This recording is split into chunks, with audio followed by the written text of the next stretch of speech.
300 সংসদ সদস্যের অভিভাবক, যার অনুমতি ছাড়া মহান সংসদে কারো কথা বলার সাহস ছিল না, আজ সেই শিরিন শারমিন চৌধুরী আদালতে সিঁড়িতে আছাড় খেয়ে পড়ছেন। ক্ষমতার দাপটে একসময় যিনি ছিলেন ধরাছোঁয়ার বাইরে, আজ তাকেই পুলিশ টেনে হিঁচড়ে নিয়ে যাচ্ছে রিমান্ডে।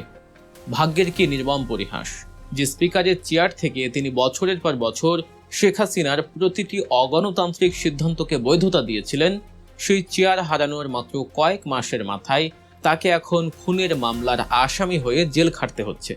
কিন্তু সবচেয়ে বড় প্রশ্ন হলো, গত কয়েক মাস কোথায় আত্মগোপন করেছিলেন এই হেভিওয়েট নেত্রী, আর কিভাবে পুলিশের চোখে ধুলো দিয়ে লুকিয়ে থেকে বাগিয়ে নিয়েছিলেন ই পাসপোর্ট। আজকের ভিডিওতে আমরা উন্মোচন করব শিরিন শারমিন চৌধুরীর উত্থান, গোপন আশ্রয় এবং তার এই নাটকীয় পতনের নৈপথ্য কাহিনী। গত মঙ্গলবার রাত রাজধানীর একটি গোপন আস্তানা থেকে ডিবির জালে ধরা পড়েন সাবেক স্পিকার শিরিন শারমিন চৌধুরী। পরদিন সকালে যখন তাকে ঢাকার চিফ মেট্রোপলিটন ম্যাজিস্ট্রেট আদালতে তোলা হয়, তখন চারদিকে কেবল উত্তেজনা আর হট্টগোল। আদালতে সিঁড়ি দিয়ে ওঠার সময় ভিড়ের চাপে ভারসাম্য হারিয়ে পিছলে পড়ে যান তিনি, সেই মহিয়সী নারী যাকে একসময় রাজকীয় মর্যাদায় দেখা যেত, অথচ আজ তাকে পুলিশের সহায়তায় টেনে হিঁচড়ে উপরে তুলতে হচ্ছে। এ দৃশ্য সামাজিক যোগাযোগ মাধ্যমে ছড়িয়ে পড়ার পর দেশজুড়ে শুরু হয়েছে তোলপাড়। একসময় যার পায়ের নিচে গালিচা বিছানো থাকত, আজ তার এই ধুলোই পড়া অবস্থা দেখে স্তম্ভিত রাজনৈতিক মহল। আওয়ামীপন্থী বুদ্ধিজীবী এবং সুশীল সমাজের একটি অংশ তার এই হেনস্থা নিয়ে মায়া কান্না শুরু করলেও সাধারণ মানুষের প্রশ্ন, যখন রাজপথে ছাত্রদের বুকে লক্ষ্য করে গুলি ছোড়া হচ্ছিল, তখন এই স্পিকারের বিবেক কোথায় ছিল? 5ই আগস্টের সেই উত্তাল দুপুরের কথা মনে আছে, যখন জনসমুদ্র গণভবন অভিমুখে রওনা হয়েছিল এবং শেখ হাসিনা তড়িঘড়ি করে দেশ ছেড়ে পালিয়েছিলেন? ডিবির সূত্র এবং বিভিন্ন গোয়েন্দা তথ্য বলছে, সেদিন শিরিন শারমিন চৌধুরী নিজেও প্রচণ্ড আতঙ্কে ছিলেন। বিক্ষুব্ধ জনতার হাত থেকে বাঁচতে তিনি সহ আওয়ামী লীগের অন্তত 12 জন প্রভাবশালী নেতা জাতীয় সংসদের একটি গোপন কক্ষে আশ্রয় নিয়েছিলেন।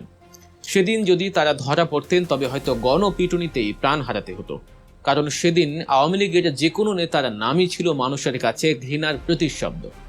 পরে মধ্যরাতে সেনাবাহিনীর সদস্যরা তাদের উদ্ধার করে নিরাপদ স্থানে নিয়ে যায়। গুঞ্জন ছিল তিনি ক্যান্টনমেন্টে আশ্রয় নিয়েছিলেন। তবে তার এই গ্রেফতারের পর জানা গেছে তিনি আসলে ঢাকাতেই বিভিন্ন বাসায় দীর্ঘ সময় আত্মগোপনে ছিলেন। কিন্তু এই আত্মগোপন কি কেবল নিজেকে বাঁচানোর জন্য ছিল, নাকি পর্দার আড়ালে চলছিল বড় কোনো ষড়যন্ত্র? এখানেই শেষ নয়, তার আত্মগোপনে থাকার সময় আরও একটি বড় কেলেঙ্কারি সামনে আসে। পলাতক থাকা অবস্থাতেই তিনি ই পাসপোর্টের জন্য আবেদন করেন। গোয়েন্দাদের নজর এড়িয়ে অজ্ঞাত কোনো স্থানে বসেই তিনি আঙুলের ছাপ এবং চোখের আইরিশ দিয়েছিলেন। এরপর রহস্যজনকভাবে তার হাতে পাসপোর্ট চলেও আসে। অভিযোগ উঠেছে, অন্তর্বর্তীকালীন সরকারের ভেতর লুকিয়ে থাকা কোনো এক পক্ষ তাকে এই কাজে পর্দার আড়ালে থেকেই মদত দিয়েছিল। একজন পলাতক আসামি কিভাবে সরকারি নথিপত্র হাতে পান, তা নিয়ে এখন বড় ধরনের তদন্ত শুরু হয়েছে। এটি কি প্রশাসনের ভেতর ঘাপটি মেরে থাকা স্বৈরাচারের দোসরের কাজ? শিরিন শারমিন চৌধুরীর এই পতনের গল্পটি ভালোভাবে বুঝতে হলে আমাদের একটু পেছনে তাকাতে হবে।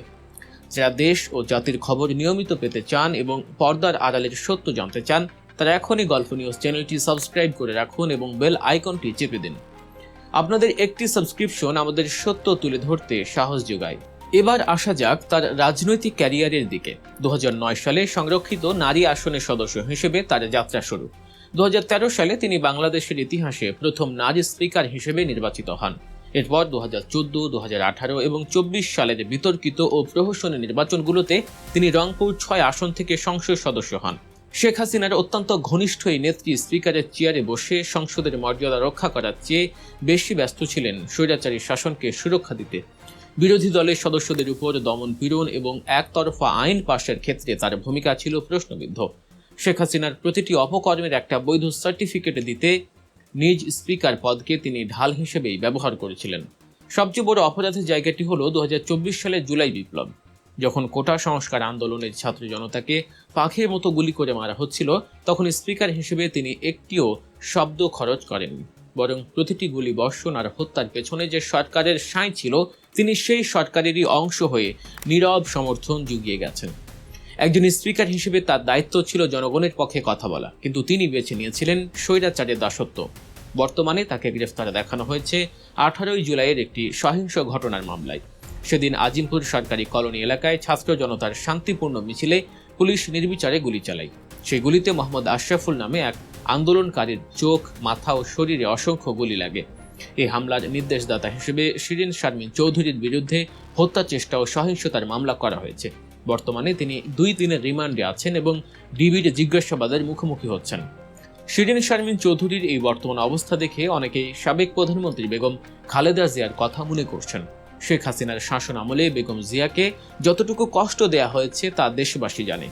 মিথ্যা মামলায় তাকে কারাগারে পাঠানো হয়েছিল, গুরুতর অসুস্থ অবস্থায়ও তাকে সুচিকিৎসা থেকে বঞ্চিত করা হয়েছিল, এমনকি বারবার তাকে আদালতে হাজির করে হেনস্থা করা হয়েছে। আজ শিরিন শারমিন যখন আদালতের সিঁড়িতে হেনস্থা হচ্ছেন, তখন অনেকেই বলছেন এটি কেবল সময়েরই পুনরাবৃত্তি। প্রকৃতি কাউকে ছাড়ে না। ক্ষমতার দাপটে অন্ধ হয়ে যারা একদিন অন্যের উপর জুলুম করেছিলেন, আজ নিয়তি তাদের সেই একই পথের পথিক বানিয়েছে। তবে শিরিন শারমিনের গ্রেফতারের পর আওয়ামী লীগের বাকি নেতারা এখন প্রচণ্ড ভয়ে আছেন। তারা বুঝতে পারছেন অন্তর্বর্তী সরকার অনেককেই ছাড় দিলেও এই বিএনপি সরকার এখন আর কাউকেই ছাড় দেবে না। বিশেষ করে যারা সরাসরি হত্যার নির্দেশদাতা বা পরিকল্পনাকারী হিসেবে জড়িত ছিলেন, তাদের প্রত্যেকের বিচারে নিশ্চিত করা হবে।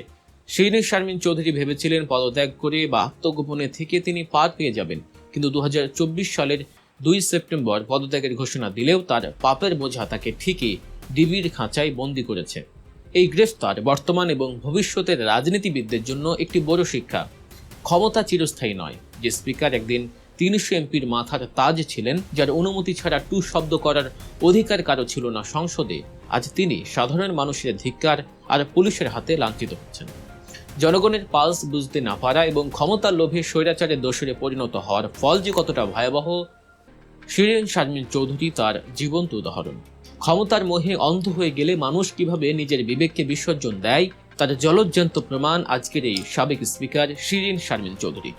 এখন দেখার বিষয় রিমান্ডে তিনি আর কি চাঞ্চল্যকর তথ্য ফাঁস করেন, বিশেষ করে এই পাসপোর্ট কেলেঙ্কারির সাথে আর কারা জড়িত এবং অন্তর্বর্তী সরকারের ভেতরে থাকা বিভীষণরা কারা তা বেরিয়ে আসে কিনা। বিচার বিভাগ কি পারবে এই সাবেক প্রভাবশালী স্পিকারের অপরাধের সঠিক দণ্ড দিতে, নাকি আবারও কোনো আইনি মারপ্যাচে তিনি পার পেয়ে যাবেন? আপনার কি মনে হয়, শিরিন শারমিন চৌধুরীর এই পরিণতি কি তার কর্মের ফল? কমেন্ট বক্সে অবশ্যই জানাবেন।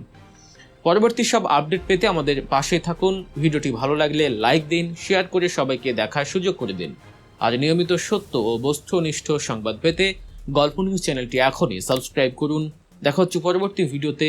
আল্লাহ হাফেজ।